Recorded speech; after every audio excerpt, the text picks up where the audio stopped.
계속해서요, 우리가 이 시간은 주여 주여 하는 사람, 부제가 자기 자신에게 속은 사람입니다. 우리가 앞에서 보았던 것처럼요, 이 좁은 길을 걸어가는 이 신앙의 삶 가운데는 외적인 분별, 거짓, 이단들 우리가 잘 분별해서 가야 됩니다. 하지만 정말로 문제는 뭘까요? 바로 우리 자신을 스스로 점검하는 것이 가장 중요합니다.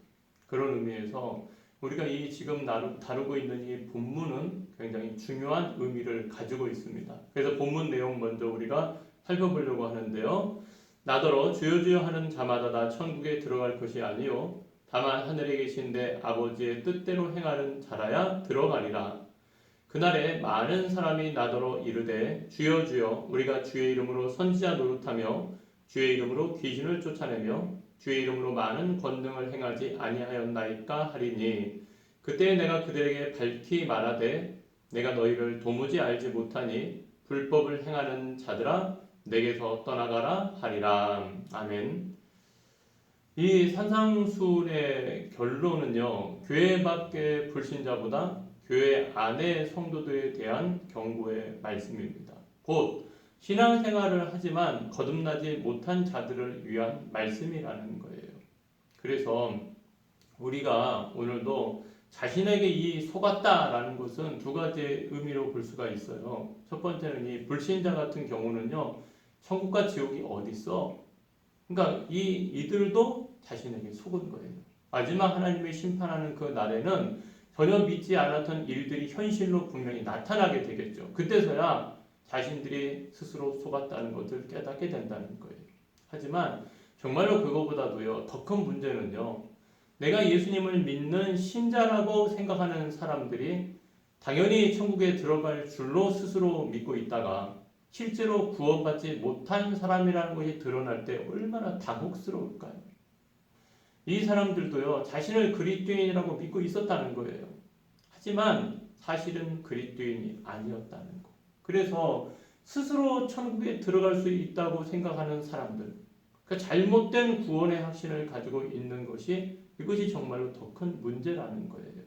그래서 우리가 이 성경이 말씀해 주는 대로 예수님께서 말씀해 주신 방식대로의 이 구원의 확신이 아니라 자기 방식대로의 구원의 확신을 갖고 있는 것은 굉장히 위험하다는 거죠. 그렇다면 무엇이 잘못된 구원의 확신인가? 그게 바로 이 주여 주여를 통해서 예수님이 가르쳐주고 있는 내용입니다. 그래서 첫 번째로요, 이 잘못된 구원의 확신은요, 예수님을 주로 고백했다고 해서 다 천국에 들어가는 것은 아니라는 거예요. 조금 더 쉽게 말하면 지식으로 우리가 구원받는 것이 아니라 마음으로, 믿음으로 우리가 그것을 고백해야지만 구원받을 수 있다는 거예요. 복음서에 보면은 귀신들도 주님의 이름은 불렀어요. 지식은 있었다는 거예요. 그러나 그 귀신들은 결코 구원받지는 못했어요. 그래서 야고보 사도는요, 믿음이 있노라 하면서 행함이 없는 죽음 믿음을 가지고 있는 사람들에게 이렇게 말씀하고 있죠. 2장 19절에 보니까 내가 하나님은 한 분이신 줄을 믿느냐? 잘 하는도다. 귀신들도 믿고 떠드니라.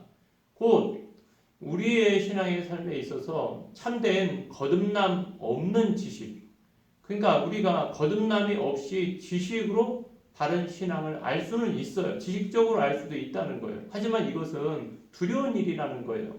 입술의 고백에 회개와 변화된 삶이 따르지 않는 지식에 머무는 신앙은요, 결코 우리를 천국에 들어갈 수 있게 하지 않는다는 거예요. 그래서 조금 비유적으로 서당계 3년이면 풍어를 읊는다고 하지만 그 개가 학문을 하는 거 아니잖아요. 그것이 어떠한 변화를 일으키지는 않잖아요. 우리도 신앙생활하는 가운데 교회는 부지런히 다녀요. 듣기는 들어서 머리는 커져요. 막 지식은 많아졌는지 모르지만 그 하나님의 말씀이 나의 삶에 변화를 일으키지 못하고 회개를 일으키지 못하고 결단을 일으키지 못한다면 그거는 잘못된 자기 구원의 확신을 갖고 있다고 우리가 분별해야 된다는 거예요. 그것을 우리가 스스로 점검하고 경계하면서요, 도리어 하나님의 말씀을 통해서 지식을 통해서 그것이 삶의 변화와 결단으로 회개로 가는 것까지가 우리의 참 구원의 확신을 하나님의 말씀이 주는 구원의 확신의 기준이 된다는 겁니다. 그리고 두 번째 중요한 것은 뭡니까? 종교 생활에 열심이 있다고 해서 다 천국에 들어가는 것은 아니라는 거예요. 그러니까 21절에 보면요. 주여 주여 두 번 반복해서 부르는 것은요.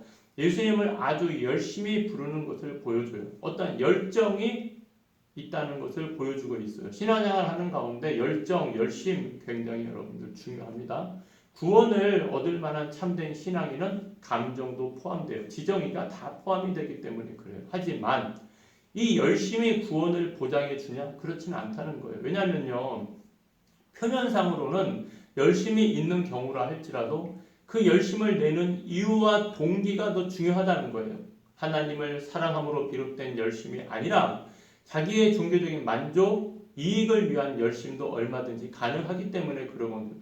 또 남 앞에 자신을 드러내기 위한 열심일 수도 있고요. 체면에서 오는 걸 수도 있고요. 그리고 심지어는 타 종교를 보더라도 이단들을 보더라도요. 유대교, 불교, 이슬람교 이단들 그들도 다 열심은 있다는 거예요. 하지만 그 열심이 있다고 해서 그들이 다 구원받냐? 그렇지 않다는 거예요. 그런 의미에서 우리도 신앙의 생활하는 가운데서 열심이 중요합니다. 하지만 이 열심을 갖고 있는 그 동기가 정말로 주님을 사랑하는 마음과 믿음에서 오는 열심인지 아니면 거칠애적인 거에 우리가 불과한 건지를 분명히 분별을 해야 된다는 겁니다. 그리고요, 우리가 세 번째로 또 깨달아야 되는 것은요, 선행만으로서 우리가 천국에 들어가는 것은 아니라는 거예요. 그러니까 구원받은 은혜에 대한 감사의 표현이 참된 선행이 된다는 거죠. 그래서 우리가 대표적으로요, 가룟 유다를 보아도 마찬가지라는 거예요. 예수님을 따르면서 외적으로 신앙 고백도 하고 전도도 하고 병도 고치고 귀신도 쫓아내고 은사도 받았지만 구원의 믿음, 천국에 이르는 은혜는 받지는 못했다는 거죠. 왜 그렇게 될까요? 우리가 그 무엇을 하든지 간에 그 착각해서는 안 된다는 거예요. 은사도 하나님이 주시는 선물이죠. 내 것이 아니고요. 다 모든 것은 은혜로 주신 것들이에요. 그럼 그 은혜를 우리가 받은 자로서 하나님 앞에 그것은 당연히 합당하게 따라가야 될 어떠한 열매인 거지 내가 이렇게 선행을 했으니까 그것이 내 마치 구원의 보장이 된 듯이 착각해서는 절대로 안 된다는 겁니다.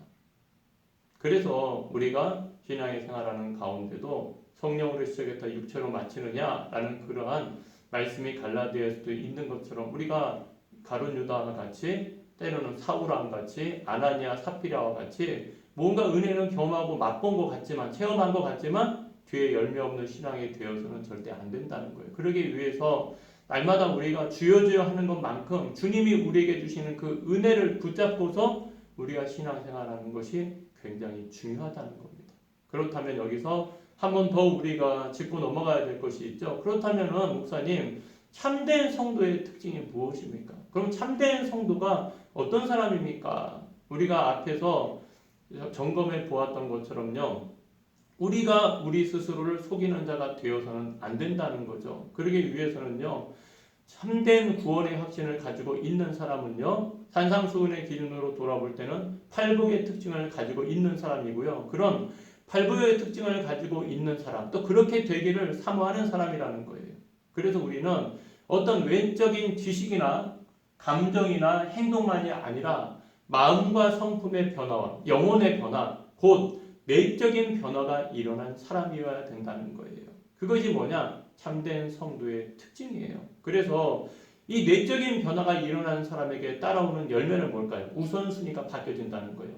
세상의 것이 먼저가 아니라 하나님이, 육체적인 것이 먼저가 아니고 물질적인 먼저가 아니라 영혼이 더 먼저가 되는 신앙의 삶을 산다는 거죠. 그래서 하나님의 말씀에 회개와 순종의 삶으로 내적인 변화에서 팔복의 성품을 가지고 있는 하나님의 자녀 그리스도인들은 예수님의 이 가르침을 따라가는 자들은 삶의 자리에서 회개와 순종으로 말미암아 반드시 외적인 변화가 따라오게 되어 있다는 거예요. 그게 참된 거예요. 그러니까 내적인 것과 외적인 것. 그래서 우리가 안에 있는 동기와 결과가 그 모든 것들이 믿음과 행함이 같이 가야 된다는 거예요. 그게 참된 성도의 특징이죠. 어떤 지식에만 머무르고 어떤 가르침만 머무르고 뒤에는 행위는 없고요. 또 어떤 행위를 하더라도 동기가 잘못됐다. 그 어느 것 하나 균형을 잃어버리게 되면은 그 신앙은 어딘가 고장이 나 있거나 문제가 있는 신앙이라는 거예요. 그래서 우리가 자동차도 그렇잖아요. 바퀴가 4개가 있지만 어디 하나 펑크가 나면은 제대로 갈 수가 있을까요? 자전거도 마찬가지고요. 우리의 신앙의 삶도 마찬가지예요. 믿음이나 행위나 이것이 영적인 균형을 이루어서 정말로 주님을 사모하고 사랑하는 마음으로 또 천국에 대한 소망을 가지고 있는 마음으로 그 은혜에 감사한 마음으로 우리가 우리 자신을 늘 점검하면서 가는 신앙의 삶을 살아야 되는 거죠. 어떠한 외식적인 것, 외형적인 것에 습관적인 것에 익숙함에 그치는 신앙이 되어서는 안 된다는 거예요. 그래서 늘 우리에게 주시는 그 처음 사랑을 기억하고요. 내가 그 받은 사랑과 은혜를 늘 감사하면서요. 우리의 남은 때를 하나님 앞에 거짓은 버리고요. 외식은 버리고 연약한 데서 하나님 앞에 좀 더 온전한 대로 하나님을 앞으로 더 가까이 사모하는 신앙으로 갈 수 있는, 그래서 우리 자신을 스스로 속이는 자가 되지 않고 정직하게 돌아보고 점검해 갈 수 있는 저와 우리 성도님들이 되기를 부탁을 드리겠습니다. 그런 의미에서 묵상 포인트 하나 하고 넘어가도록 하겠습니다. 오늘 말씀을 통하여 내가 구원받은 증거라고 스스로 잘못 생각하고 있는 것이 있다면 무엇인지 이 시간 우리가 점검해 보았으면 좋겠습니다. 물론 이 묵상 포인트를 하면서 혹시라도 오해해가지고 아이고 나는 구원 못 받았네 라고 해서 그렇게 여러분 받아들이는 것이 아니라 정말로 내가 천국에 대한 구원의 확신을 가지고 있는 자인데 내가 무엇인가 아직까지도 점검치 못한 부분이 있다면 내가 잘못 받아들여진 부분이 무엇인지를 우리가 점검하고 갈 수 있는 그런 시간으로 받아들였으면 좋겠습니다. 다 같이 묵상 포인트 하시겠습니다. 묵상 포인트 잘 하셨나요? 이제 드디어 산상수훈에 우리가 결론부에 이 좁은 길을 걸어가는 사람 신앙의 결단에 있어서 마지막 비유가요. 우리가 제일 많이 들었던 반석 위에 집을 짓는 사람, 곧 모래 위에 집을 짓는 사람. 그 반석과 모래에 대한 이것이 마지막 비유입니다. 그러니까 어떻게 보면은 마지막을 장식하고 있는 거니까 그 많은 비유 가운데 가장 중요한 비유 가운데 하나라고 생각할 수 있겠죠. 한번 본문 먼저 보도록 하겠습니다. 그러므로 누구든지 나의 이 말을 듣고 행하는 자는 그 집을 반석 위에 지은 지혜로운 사람 같으리니 비가 내리고 창수가 나고 바람이 불어 그 집에 부딪히되 무너지지 아니하나니 이는 주추를 반석 위에 놓은 까닭이요 나의 이 말을 듣고 행하지 아니하는 자는 그 집을 모래 위에 지은 어리석은 사람 같으리니 비가 내리고 창수가 나고 바람이 불어 그 집에 부딪힘에 무너져 그 무너짐이 심하니라. 아멘. 이 비유는요 불신자와 믿는 자를 나누는 기준이 아니라 참 신자와 거짓 신자의 차이를 보여주는 비유입니다. 곧 그 차이는 기초의 차이예요. 기초는 뭐냐? 성경, 곧 하나님의 말씀을 의미합니다. 그런 의미에서요. 이 반석의 의미는 뭘까요? 반석은요. 하나님과의 인격적인 관계, 예수님과의 인격적인 관계를 의미합니다. 그 여기 기록되어 있는 것처럼 예수님께서 주시는 그러한 복, 그런 외적인 것보다는요. 예수님을 사랑하고 닮기를 소원하는 마음을 말하는 거예요. 그래서 하나님을 영화롭게 하는 것이 목적인 사람이 반석에 집을 짓는 지혜로운 사람입니다. 하지만 반대적으로 이 모래가 말하는 것은 뭘까요? 반대적인 의미겠죠. 당연히 하나님보다 하나님이 주시는 복에 관심이 있는 사람이요. 인격적인 관계가 아니죠. 곧 자신의 유익을 위해서 하나님을 도구로 이용하는 사람입니다. 나의 이익을 위해서 하나님을 믿는 거예요. 그래서 기복신앙이 굉장히 위험하다는 겁니다. 하나님은 복을 주시는 하나님이셔요. 하지만 그것이 인격적인 관계에서 이루어지는 거에 돼야지 단순히 그 복 자체가 목적이 되는 신앙의 삶을 살다 보면은 그게 문제가 이제 드러나겠죠. 그 차이가 반석이냐 모래에 따라서 반드시 환란의 때가 오면은 그 차이와 열매가 드러난다는 거예요. 그래서 오늘 말씀에 비추어 볼 때 그 차이는 언제 드러날까요? 바로 죽음과 최후 심판의 때에 분명하게 드러납니다. 그리고 신앙생활을 하면서도요. 고난 가운데서 그 차이가 분명히 드러난다는 거예요. 곧 신앙생활의 기초를 하나님께 둔 자는요. 고통과 어려움이 찾아와도 하나님께 감사하고요. 하나님을 기뻐하는 일을 포기하지 않습니다. 그러나요.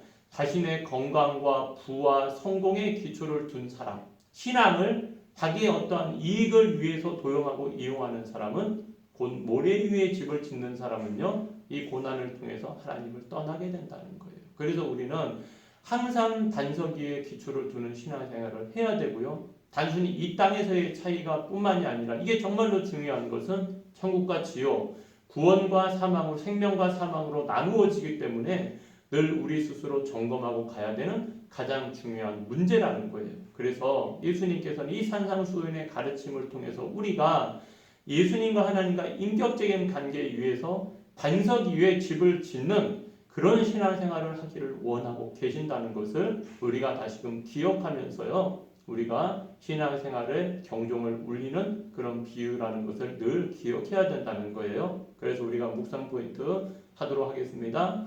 나는 어디에 기초를 두고 신앙생활을 하고 있습니까?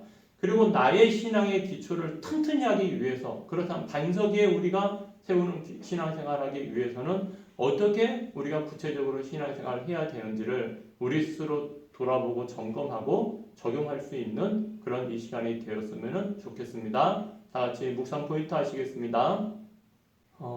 이제 우리가 마지막 예수님의 권위에 대해서, 예수님은 누구신가 조금 약간 생뚱맞나요? 앞에 어떻게 보면은 산상수훈에서 우리에게 예수님이 가르치주고자 하는 진리는요, 이 반석과 모래 비유를 통해서 다 된 것 같아요. 다 맞춰진 것 같아요.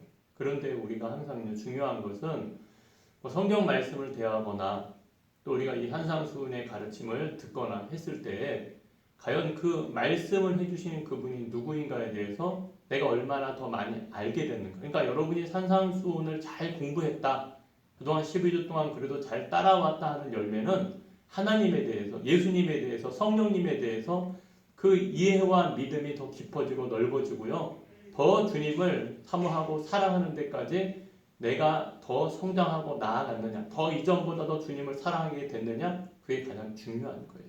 그래서 오늘도 이 산상수훈의 마지막 부분에서는 그 말씀을 듣는 자들의 반응에 대해서 지금 나타나고 있거든요. 그래서 우리가 그거를 지금 살펴보려고 하는 거예요. 28절에 보면은요, 예수께서 이 말씀을 마치심에 무리들이 그의 가르치심에 놀라니 이는 그 가르치시는 것이 권위 있는 자와 같고 그들의 서기관들과 같지 아니함 일러라. 우리 여기서 주목해야 되는 건 사람들이요, 산상수훈의 가르침을 듣고 놀랐죠. 그 놀란 것은 뭐 때문에 그렇다는 거예요? 예수님의 권위 때문에 그랬어요. 곧 예수님이 누구이신가? 이것이 산상수훈의 이해와 결론이 되어야 된다는 거예요. 어떻게 보면은 그 예수님을 믿는 우리에게 있어서 너무나 목사님 당연한 일이죠 라고 말할지 모르지만 좀 더 우리가 그 예수님에 대해서 더 깊이 있게 알게 되었다면요, 정말로 우리의 신앙의 삶 가운데는 더 주님이 원하는 삶의 변화가 따라와야 된다는 거예요. 그래서요, 어떠한 말에는요, 자신의 신분이나 정체성이 다 드러나 있죠. 뭐 군인들이 말하는 거 언어가 다르잖아요. 또 시장에서 장사하는 분들, 우리가 보면 경매하는 분들도 보면 용어와 행동과 언어가 다르잖아요. 그렇듯이 우리가 이 예수님의 말씀을 보면서 예수님이 누구이신가? 그것이 그 안에 담겨 있어요. 그리고 동시에 뭡니까? 우리가 누구인가? 그리스도인이 누구인가도 그것을 통해서 알 수가 있는 거예요. 그래서 산상수훈을 통해서 드러난 예수님의 권위는 뭐냐? 첫 번째는 뭡니까? 메시아로서의 권위라는 거예요. 우리를 천국의 영생으로 들어가는 길을 예수님께서는 분명히 보여주셨다는 거예요. 그래서 마태복음 5장 17절 읽어보겠습니다. 내가 율법이나 선지자를 폐하러 온 줄로 생각하지 말라. 폐하러 온 것이 아니요 완전하게 하려 함이라. 메시아로서의 권위를 드러내고 있어요. 그리고요, 이 산상수훈 가운데 두 번째는 뭐냐? 예수님은 자신이 곧 하나님으로서의 권위, 곧 그 말에 하나님으로서의 권위라는 것은 뭡니까? 첫 번째로 예수님의 신성을 드러내고 있어요. 하나님과 자신이 동등하다는 거죠. 그래서 마태복음 5장 11절에 보면은요, 나로 말미암아 라고 기록되어 있어요. 나로 말미암아 너희를 욕하고 박해하고 거짓으로 너희를 거슬러 모든 악한 말을 할 때에는 너희에게 복이 있나니 기뻐하고 즐거워하라. 하늘에서 너희의 상이 큼이라. 너희 전에 있던 선지자들도 이같이 박해하였느니라. 그러니까 나로 말미암아. 그것이 뭡니까? 바로 예수님이 동등하다는 거예요. 예수님의 이름으로 박해받는 것, 상이 있어. 하나님과 자신을 동격으로 나타내고 있어요. 그리고요, 두 번째로 바로 이 하나님으로서의 예수님의 권위를 드러내고 있는 것은요, 이 예수님은 옛사람이나 다른 사람의 권위를 빌려서 말씀하지 않았다는 거예요. 랍비들은 보면은 옛 사람이 이렇게 말했어라고 그것을 인용하기도 하고 들어쓰기도 했죠. 그리고 뭐 사도들도 선지자들도 보면은 그 그 말씀을 구약의 신약에 보면 구약의 말씀을 인용해서 바울도 이렇게 드러내고 시편 말씀을 인용하기도 하고요. 이사야서 말씀을 인용하기도 했지만 예수님은 그 인용하지 않으셨어요. 물론 이렇게 기록되었어 라고 말하는 것은 그것은 인용이 아니라 자신이 그 말씀을 이루려 왔다고 도리어 자신을 나타나고 드러내셨죠. 곧 자신의 권위로 말씀하셨다는 거예요. 그래서 마태복음 5장 21절 22절에도 보면은요. 옛사람에게 말한 바 살인하지 말라 너희가 들었으나 22절에 보면은 나는 너희에게 이르노니 바로 이걸 산상수훈의 말씀 예수님께서 인용한 말씀이 아니라 내가 너희에게 이른다는 거예요.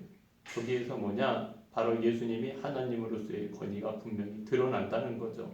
그리고 하나님으로서의 권위 세 번째는 뭡니까? 예수님은 최후 심판자라는 거예요. 그래서 마태복음 7장 23절에 그때의 그 심판 때죠. 내가 그들에게 밝히 말하되 내가 너희를 도무지 알지 못하니 불법을 행하는 자들아 내게서 떠나가라 하리라.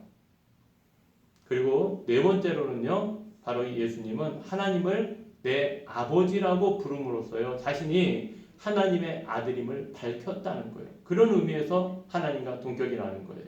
그래서 마태복음 7장 21절 하반절에도 다만 하늘에 계신 내 아버지의 뜻대로 행하는 자라야 들어가리라. 분명히 예수님은 하나님을 자신의 아버지라고 표현하셨죠. 그리고요. 다섯 번째로 예수님은요.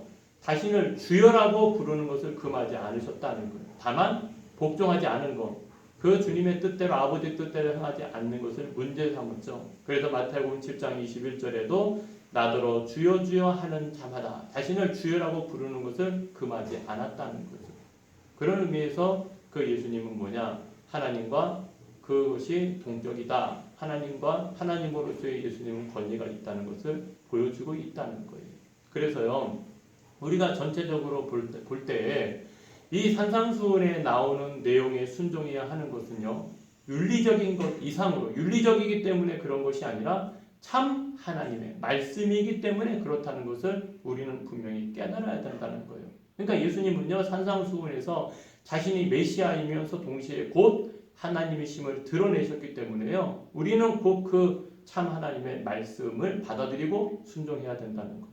그래서 산상수훈을 처음 시작했을 때 그 깃털의 비유를 통해서 보았던 것처럼요. 지금 이 세대는 상대적인 진리에 익숙한 시대라는 거예요. 하지만 이 세대 가운데 우리가 믿고 행해야 할 절대적인 진리의 말씀이 곧 뭐냐? 하나님의 말씀이라는 것을 이 산상수훈을 통해서 우리는 기억해야 된다는 거예요. 그리고 그것이 정말로 우리가 절대적인 진리의 말씀이다 라고 우리가 믿는다면은 우리가 그 말씀에 어떻게 반응하느냐에 따라서 천국과 지옥이 생명과 죽음이 나누어진다는 거예요. 예수님의 제자다운 제자냐 제자답지 못한 자로 차이가 분명히 나타난다는 거예요. 그래서 우리는요 이 산상수훈을 통해서요 예수님의 가르침에 대한 이 믿음과 영적인 지식이 더 충만해져야 됩니다. 하지만 지식만 충만해지는 걸로 끝나는 것이 아니라 인격적으로 더 깊이 예수님을 사랑하고요. 우리가 더 그 하나님의 나라를 소망하며 가는 그런 신앙의 삶이 되기를 정말로 소망합니다. 그래서 지금 한국교회는 이 세상 가운데 대안이 되지 못하고 있습니다. 때로는 손가락질 당하고 있고요. 또 이 코로나19라는 이 문제 앞에서 또 많은 어려움을 당하고 있는 것이 현실이기도 합니다. 하지만 우리가 그 안에서 질서를 가지고 지켜야 될 부분도 있지만 중요한 것은 세상의 법칙이나 세상의 요구에 순응하는 삶보다 더 중요한 것이 뭐냐? 우리가 성도로서 빛과 소금이 되어 구별되는 삶을 살아야 된다는 것이 산상수훈의 말씀이라는 거예요. 그런 의미에서 이 시대 가운데 이 산상수훈의 말씀과 가르침은 정말로 너무나 필요한 말씀이기도 합니다. 마지막까지 우리가 이 세상을 살면서요. 그리스도인으로서 예수님의 제자로서 성도로서 우리의 영적인 정체성을 잃어버려서는 안 된다는 거예요. 그래서 세상의 기준을 거스리고 예수님의 부르심에 응답해서요. 구별된 모습으로 빛과 소금으로 살아갈 수 있는 세상을 향해서 영향력을 행사할 수 있는 이 어둠 가운데서 빛을 드러내고 이 부패한 가운데서 우리가 그 부패한 것들을 변화시키고 성결하게 할 수 있는 그런 그리스도인의 삶을 살게 되기를 정말로 간절히 소망합니다. 정말로 우리가 그 3개월 넘는 시간 동안 12주의 시간이 지났는데요. 12주 동안 너무나 수고 많이 하셨습니다. 주님 안에서 축복하고 사랑합니다. 그동안 감사했습니다.